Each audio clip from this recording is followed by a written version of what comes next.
welcome back everybody and Happy New Year's. I was hoping to get some videos planned or put out before as the new year was going, but I decided to just like start dying at work and I've been sick for a week, so that's been fun. But I kind of got my voice back so I can actually record now, so I'm gonna kind of start off with something simple and then maybe we'll save the big video that I had planned after the product strategy, which is going to be on I think it's Sunday or Monday. Just giving myself extra time because I know it's going to be a longer video. So we'll just jump more into set 11, which is going to be Lianorn Traumend.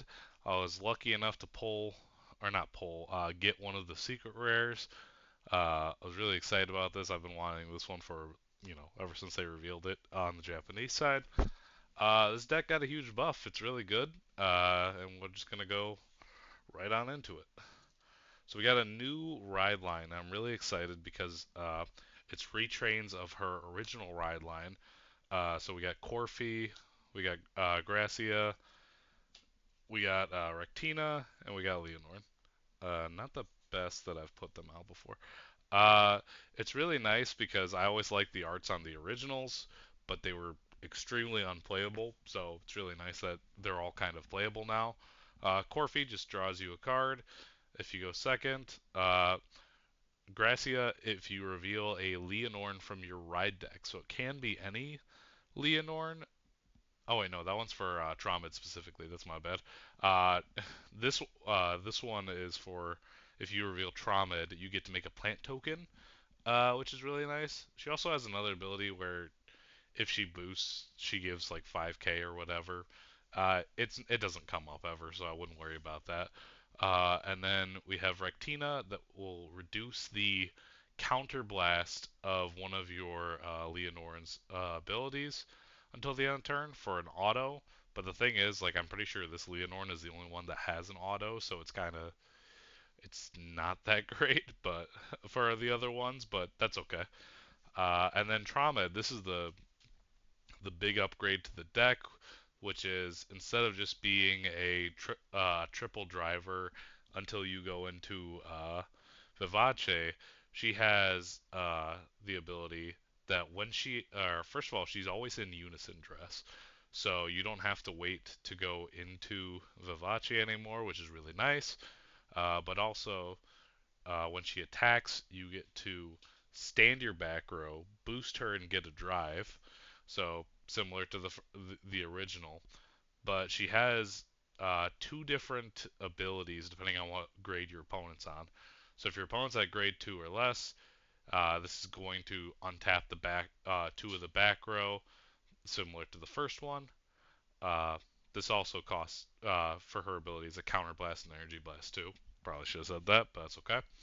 But if your opponent's at grade 3 or greater, she gets to at the end of the battle that she swings, stand herself and a front row rear guard, and they both get plus 10. And if you put a copy of Lianorn into Soul, she gets a drive back because she'll go down to 0 drives when she restands.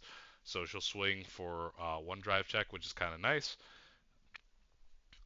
It's really nice because you don't have to go straight to Vivace like you used to try to push out damage. You can kind of now just keep persona riding on top of Lianorn, Traumed, and try to push them for a game or try to push them to 5 damage so that your Vivace turn is actually kind of scary.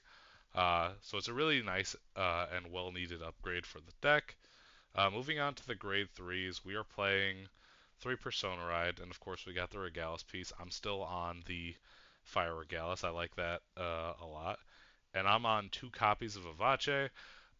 It's still a strong finisher. I mean, the card hasn't like aged horribly. The card's still really good, but it feels better to, as I said, like just Persona Ride and kind of push your opponent more with the extra drive checks than to just straight away go into this.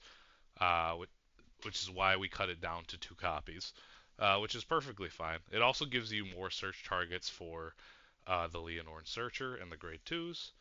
That is it for our grade 3s. Move on to the grade 2s. We actually have a decent pile compared to normal. So we got 4 copies of Lagras. Lagras is our searcher and our booster for, I believe, 20k it was, or 15k, which is really nice.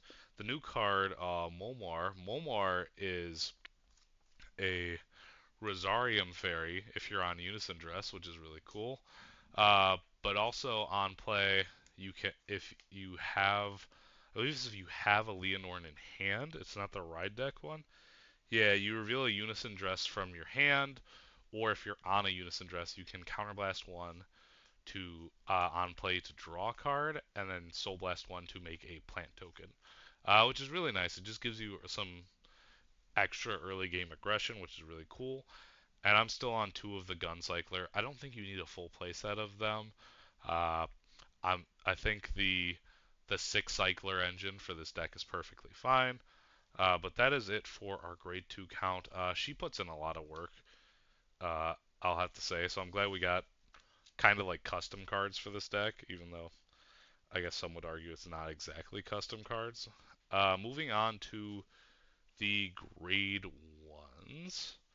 Not a lot has changed in this department. We're still playing 4 copies of Rosarium Fairy. I mean, it's the best attacker. Playing 4 copies of Sincerit because it's a really good energy cycler. Something different. We're playing 3 copies of Parcia. Now, Parcia is a on play to Soul Blast 1, and you either reveal a, or if you're on a Unison Dress, or if you have one in hand, you get to bring back a card from your grave for a Soul Blast at 1, which is really nice. It can also go to the Soul at the beginning of main phase. I don't think that's ever come up for me personally, but maybe with Prison Meta it can come up. We have 3 copies of Alentis. This is the counter charger. Uh, and also it's a 13k booster because you'll be on Unison Dress, which is really nice. And 1 copy of this cat. It randomly comes up where I want like an extra little bit of shield uh, in this deck, so having 1 copy of this is really nice. And to finish it up, 4 perfect guards. I mean, you gotta have perfect guards, right? The big takeaway is we took out the order card, the silver white, to bump up a back or rear guard. It just feels like the deck's at a consistent spot where we don't really need to rely on that anymore. And maybe if we were on Lianorn Mask, which I can make a profile of that, is where you would want to have that specific card. But moving on to the triggers, this has not changed at all. We're still playing Blessed Favor. We're still playing 8 crits.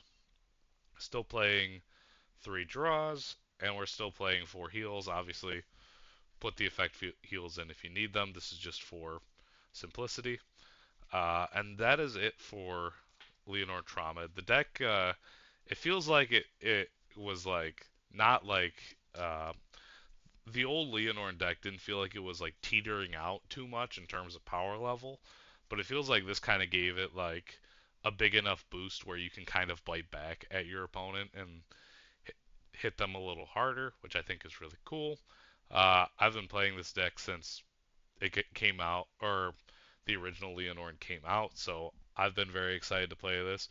Uh, we still have a lot more stuff from set 11 to show off and talk about, and I'm really excited to. But that's going to be it for this one. Hopefully, before my voice tries to die again. I don't know if I'm 100% in the clear. So, thank you guys for watching. I'm going to see you guys on Sunday, and you guys have a great day and a happy new year. Peace.